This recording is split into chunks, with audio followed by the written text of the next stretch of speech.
Hey, how's it going? It's Tommy here, personal trainer, coach, and gym owner. And it's been a while since I've shot one of these videos. What I've done is made a list of 10 reasons why I think people fail to achieve the result that they're looking for when it comes to achieving that physique or getting fitter or healthier or gaining body confidence. Let's just call it that.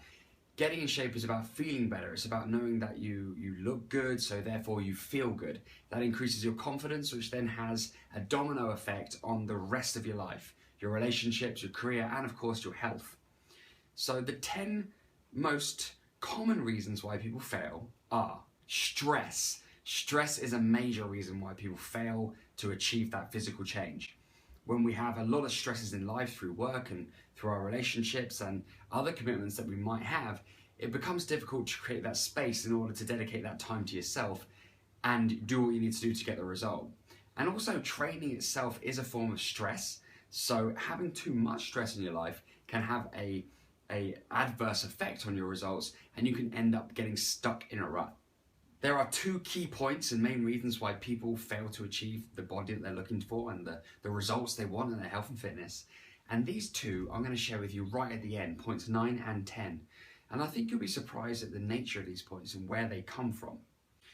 But for now, the next reason, another really important key reason why people fail, is through frustration at lack of progress. So you've been training for a while, you've been putting the effort in, you've been doing what you should be, but you're not getting the results. This can bring a huge amount of frustration. Now the truth is, there's probably one or two things that you aren't quite getting right, or maybe you just gotta give it more time. But frustration is a problem. And being able to overcome that frustration will eventually lead you to achieving results and being more satisfied in yourself, knowing that you are making progress and trusting the process. Journey overwhelm. This is when the prospect of doing all the training or having to know what to eat and how to actually get the result becomes too overwhelming. That's one reason why people fail to achieve this result. Boredom. Boredom's another one. Boredom's another reason why people fail. Let's look at it this way. You're unstimulated, you haven't got the mental drive, you haven't got the focus that you need in order to get yourself up and go to the gym or do your exercise or be thorough and organized with your food. And instead you procrastinate and you do things that you know that you probably shouldn't be doing, but you do them because you're bored. So boredom can be one of the reasons why people fail. One other reason is that somebody might actually just really enjoy food that's unhealthy.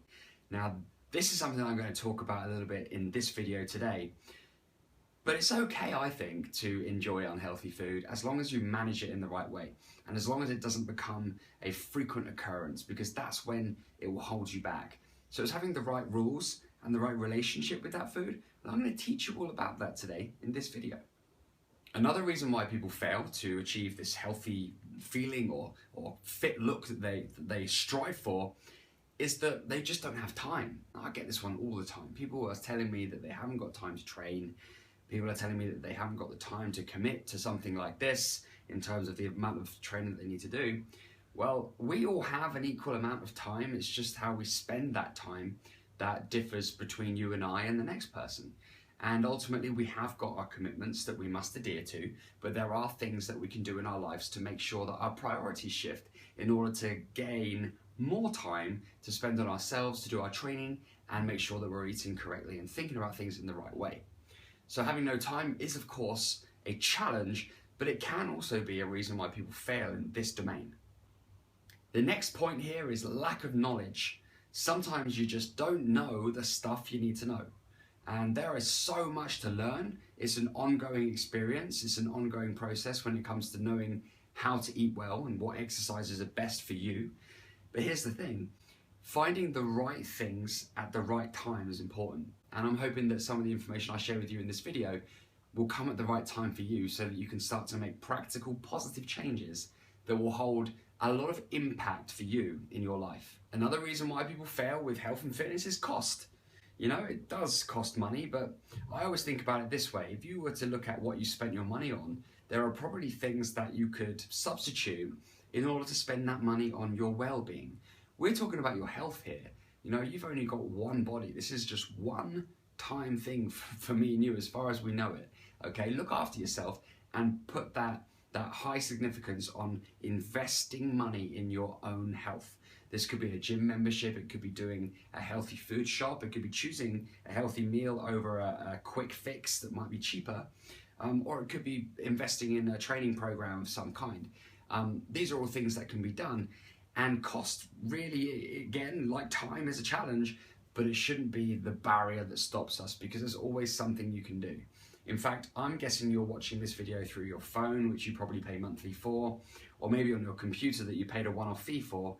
But apart from that, this video for you is free, right? And there are other videos out there, many of which I've made myself, that are free, that you could actually start to put into practice right now. Even exercise videos, even studying on what foods you should eat. There's a whole lot of information out there. So go find out what you need to know and get over that barrier for cost. Because if you're investing in yourself, there really isn't anything else that you can better invest it in my opinion. So that leads me to the last 2 points, which I believe are kind of intertwined.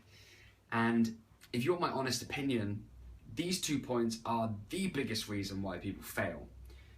And it isn't to do with exercise, and it kind of is to do with nutrition, but it's more so to do with mindset. It's to do with the way that you approach things mentally. Now, all change happens first in the mind before it can happen in the body. The mind is the driving force for our whole self, especially for our physical body.